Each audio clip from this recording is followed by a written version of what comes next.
Good afternoon students. आज हम आपकी बुक फर्स्ट फ्लाइट की fifth poem the ball poem पढ़ेंगे। A boy loses a ball, एक लड़के की बॉल खो जाती है। ही इज़ वेरी अपसेट, वो बहुत दुखी है। A ball doesn't cost much, एक बॉल की कीमत ज़्यादा नहीं होती है। Nor is it difficult to buy another ball, और दूसरी बॉल ख़रीदना भी मुश्किल नहीं है। Why then is the boy so upset, फिर वो लड़का इतना दुखी क्यों है। Read the poem to see what the poet thinks has been lost, ये पोएम पढ़िए ये देखने के लिए कि पोएट को क्या लगता है कि क्या खोया है।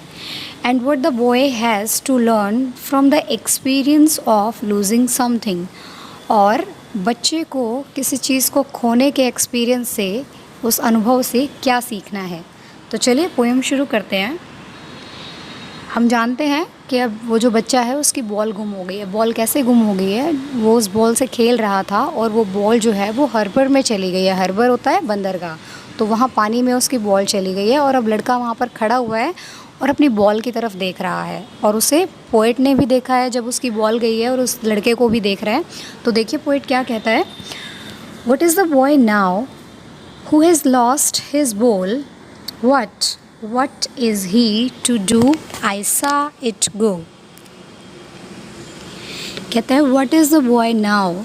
कि अब लड़का क्या करेगा। Who has lost his ball? जिसकी बॉल खो गई है। What is he to do? क्या, वह क्या करेगा। इस पर पोएट ने ज़्यादा ज़ोर देकर के कहा है कि अब वो क्या करेगा, उसकी बॉल खो गई है। I saw it go, मैंने इस बॉल को जाते हुए देखा था, मैंने बॉल को पानी में जाते हुए देखा था। Merrily bouncing down the street and then merrily over, कहता है कि मैंने इसे मैरिली मतलब खुशी से, वैसे देखो बॉल तो एक निर्जीव चीज़ है ना, ठीक है, लेकिन उसने बॉल के लिए यूज़ किया है कि वो खुशी से उछलते हुए गली में से होते हुए पानी में हार्बर में चली गई है, ठीक है। And then merrily over there it is in the water, कहता है कि गली में से होते हुए वो देखो वो वहाँ पानी में है, हार्बर में है। No use to say O there are other balls, no use to say, ऐसा कहने का कोई फ़ायदा नहीं है। O there are other balls, के और भी बॉल्स हैं, मतलब ये एक ही बॉल नहीं थी, इसके अलावा और भी बॉल्स हैं। An ultimate shaking grief fixes the boy, देखो अल्टीमेट का मतलब होता है मैक्सिमम, मतलब कि सबसे ज़्यादा। शेकिंग ग्रीफ मतलब हिला देने वाला दुख, बहुत ज़्यादा दुख। फिक्सेस द बॉय, लड़के को फिक्स कर लेता है, मतलब लड़के के ऊपर बहुत ज़्यादा दुख हावी हो गया है। As he stands rigid, rigid होता है कठोर होना, बिना हिले डुले, ठीक है। एज ही स्टैंड्स रिजिड, कहता है कि वो बिल्कुल कठोर खड़ा हुआ है, हिलडुल नहीं रहा है। ट्रेम्बलिंग, काँप रहा है। स्टेयरिंग डाउन, और टकटकी लगा करके देख रहा है, ठीक है।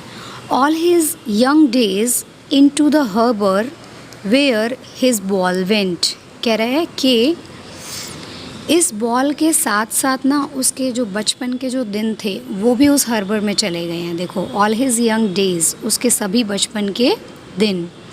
इन टू द हार्बर, उस हार्बर में चले गए हैं, उस बंदरगाह में चले गए हैं।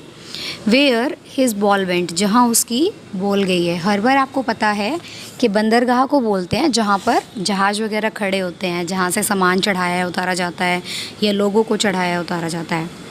I would not intrude on him, तो कहता है कि मैं, इंट्रूड होता है किसी के बीच में दखल अंदाज़ी करना, तो वो कह रहा है कि मैं अब उसके बीच में दखल अंदाज़ी नहीं करूँगा, ठीक है। अ डाइम अनदर बॉल, कह रहा है कि अ डाइम होता है, ये एक अमेरिकन करेंसी है। डाइम जो है 10 सेंट्स के बराबर होता है, ठीक है। तो कहते हैं a dime another ball is worthless, कह रहा है कि एक डाइम की एक और बॉल वर्थलेस है, मतलब उसका कोई फ़ायदा नहीं है, कि अगर इसे एक और बॉल ला करके दे दी जाए तो भी कोई फ़ायदा नहीं है। Now he senses first responsibility, कह रहा है कि नाउ, अब, ही सेंसेस फर्स्ट रिस्पॉन्सिबिलिटी, कि अब आज उसने अपनी पहली रिस्पॉन्सिबिलिटी को महसूस किया है। किस चीज़ की रिस्पॉन्सिबिलिटी? पोएट कह रहा है कि ये बॉल जो है ना, ये इसकी रिस्पॉन्सिबिलिटी थी, उसे संभाल करके रखनी थी।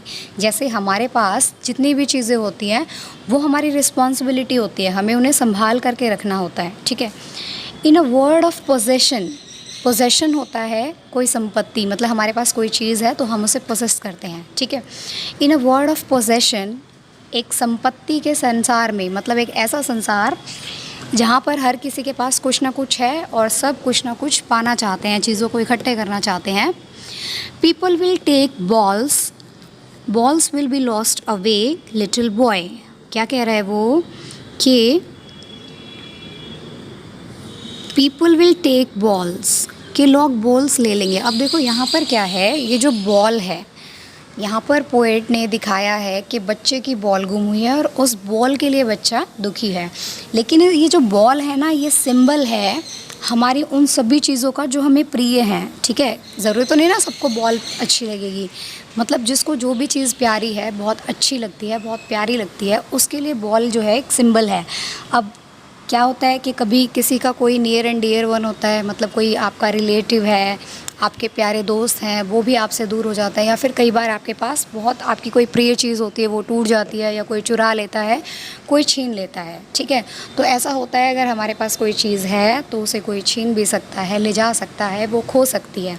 तो यही बता रहा है poet, people will take balls, के लोग जो हैं वो बॉल ले लेंगे। यहाँ पर बॉल का क्या मतलब है कि आपकी कोई भी प्रिय चीज़, जो भी आपको प्रिय लगती है, प्यारी लगती है, उसे लोग आपसे छीन लेंगे। Balls will be lost always, और बॉल्स हमेशा खोती रहेंगी, मतलब कि आपकी जो प्यारी चीज़ें हैं वो हमेशा खोती रहेंगी। आपके जो प्यारे दोस्त हैं, आपके जो रिलेटिव्स हैं, वो आपसे दूर होते रहेंगे। लिटिल बॉय, छोटे बच्चे। And no one buys a ball back, और कोई भी एक बॉल को दोबारा नहीं खरीदता। उसका कहने का क्या मतलब है कि एक बार जो चीज़ खो गई वो खो गई, वो दोबारा लौट करके नहीं आती, ठीक है। मनी इज़ एक्सटर्नल, कह रहा है कि पैसे जो हैं वो एक्सटर्नल है, मतलब बाहरी चीज़ है, ठीक है।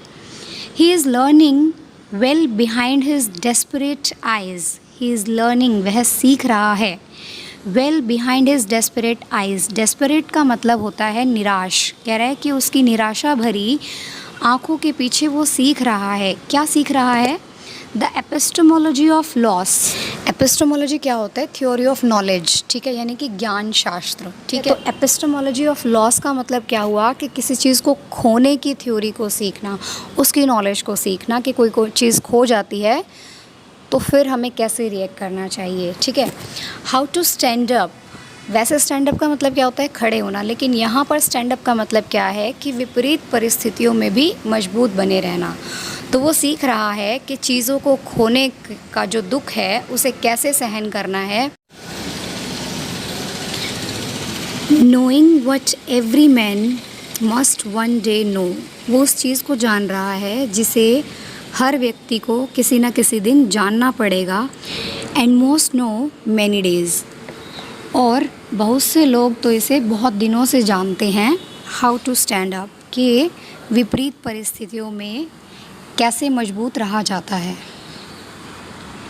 तो देखिए इस पोएम में पोएट क्या कह रहा है? पोएट ये कह रहा है, वो क्या समझाना चाहता है इस बच्चे और इस बॉल से हमें, कि हमारे पास बहुत सारी चीज़ें होती हैं जो हमें बहुत प्रिय होती हैं, और वो कभी कभी उन्हें कोई हमसे छीन भी लेता है या वो गुम भी हो जाती हैं। तो हमें उससे बहुत दुखी नहीं होना चाहिए, हमें सीखना चाहिए कि चीज़ें जब खो जाती हैं तो उसे कैसे सहन करना है।